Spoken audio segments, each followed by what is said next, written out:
Maka berbicara tentang ketuhanan, saya masuk ke suku Akit, suku Laut, suku Sakai, suku Talang, suku Anak Dalam, suku Kubu, maka di sana masih ada orang yang tidak bertuhan.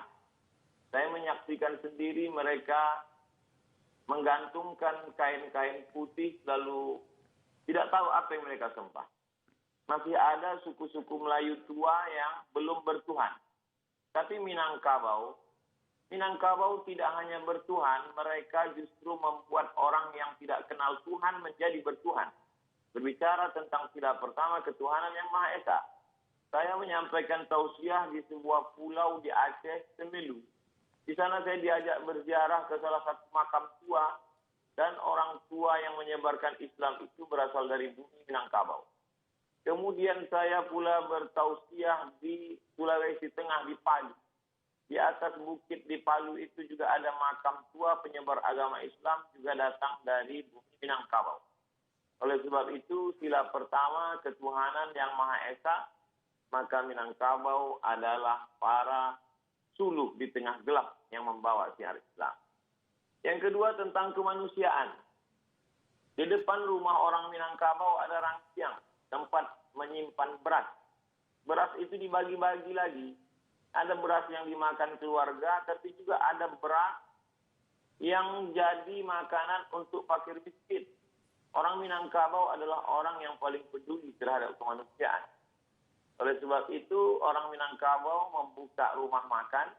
Mereka tidak menganggap pekerja itu sebagai kuli yang digaji, tapi mereka dianggap sebagai saudara yang sistemnya bagi hasil. Karena mereka melihat sebagai kemanusiaan. Itu maka rumah makan berkembang pesat yang hari ini dia menjadi tukang angkat piring. Tahun depan dia insya Allah akan punya rumah makan. Kemanusiaan. Tentang persatuan Indonesia. Orang Minangkabau amat sangat cukup rukun dan syarat untuk membuat sebuah negara. Masalah diplomasi, tidak ada yang lebih hebat daripada diplomasi Haji Agus Salim. Dia berhadapan dengan orang-orang Belanda, orang-orang Eropa, berbagai macam bahasa dunia dia kuasai. Tentang masalah ekonomi, kita tahu siapa Bapak Koperasi Indonesia. Ialah Bung Hatta. Tentang masalah agama, jangan tanya lagi. Orang Minangkabau, prestasi agamanya bukan tingkat nasional. Tapi dia adalah Imam Masjidil Haram, Syekh Ahmad Khatib Al-Minangkabau. Universitas Al-Azhar dalam sejarah hanya sekali memberikan penghargaan Dr. Honoris Causa kepada seorang ayah yang anaknya juga mendapatkan Honoris Causa. Dia adalah Haji Abdul Malik Karim Amrullah dan ayahnya Abdul Malik Karim Amrullah juga mendapatkan Honoris Causa dari Al-Azhar. Ekonomi, politik, agama, orang Minangkabau punya. Bagaimana dengan tentara? Tentara-tentara Minangkabau tidak dididik di Indonesia. Haji Miskin, Haji Piobang, Haji Sumani, Tuan Kunan Renceh. Mereka adalah tentara-tentara yang luar biasa. Tapi kemudian mereka tidak membuat negara. Mereka justru menggabungkan diri dengan negara Kesatuan Republik Indonesia. Karena mereka mengamalkan pengawal Persatuan Indonesia. Tentang masalah musyawarah. Sila yang keempat. Musyawarah, bule ayah dek pambuluh, bule kato dek mufakat. Air itu menjadi bulat kalau dia lalu di pembuluh.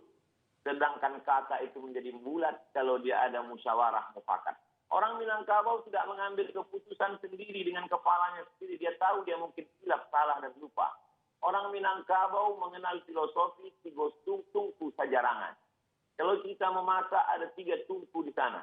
Tungku inilah yang menampung dandang yang begitu besar. Tungku ini juga yang merasakan panasnya api di bawah. 3 tungku sajarangan. Nenek mama, alim ulama, cadia pandai. Orang Minangkabau berkata, duduk sendiri sampai duduk bersama lapang. Duduk sendiri terasa sempit, tapi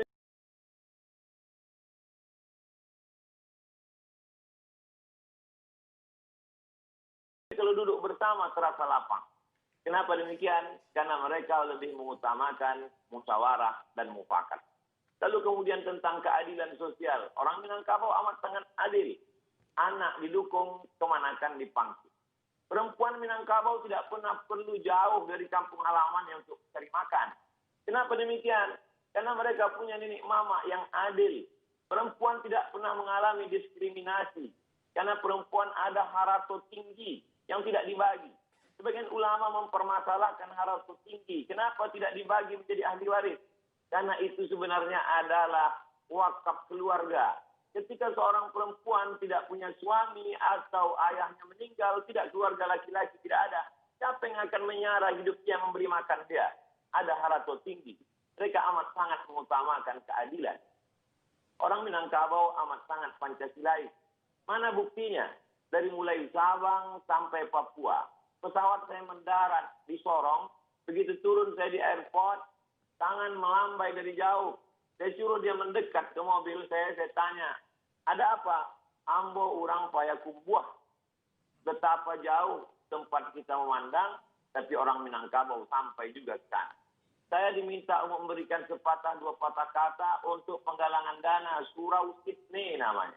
Tidak hanya ke Indonesia, sampai ke Sydney orang Minangkabau bisa bersosialisasi. Dia diterima di mana dia berada. Karena orang Minangkabau punya filosofi di mana tanah diinjak, di situ langit dijunjung. Di mana bumi dipijak, di situ langit dijunjung. Orang Minangkabau tidak pemarah. Orang Minangkabau tidak pendendam.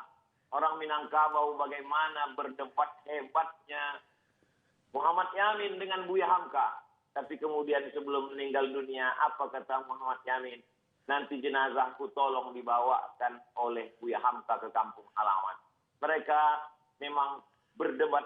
Mereka memang orang-orang yang argumentatif. Tapi hati mereka lembut dan baik. Lalu kemudian 3 tahun, 3 bulan. Kalau kita merdeka 17 Agustus, 3 bulan sebelum itu, 29 Mei 1945. Maka Muhammad Yamin, putra Minangkabau, sudah menyuarakan tentang pri kebangsaan. Kemudian pri kemanusiaan. Setelah itu lalu kemudian pri ketuhanan, pri kemasyarakatan. Lalu kemudian kesejahteraan dan sosial. Jadi embrio pemikiran Pancasila itu berawal bermuara dari Minangkabau. Lalu kemudian barulah disuarakan oleh Bung Karno. Lalu kemudian disusun secara rapi dan sistematis oleh 9 orang. Dan di antara 9 orang itu 3 orangnya adalah Minangkabau. Agus Salim, Sultan Syahrir, dan kemudian pula Agus Salim, Muhammad Yamin, dan Bung Hatta.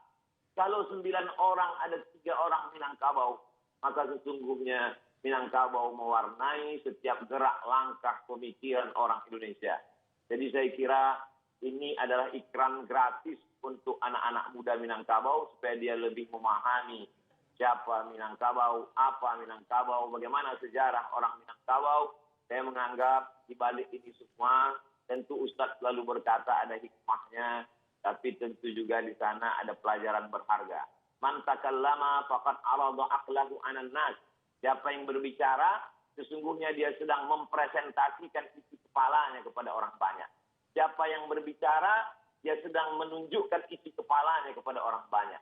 Oleh sebab itu kalau kita tidak terlalu terlatih biasa untuk bicara, lebih baiklah bicara pakai teks, lebih selamat.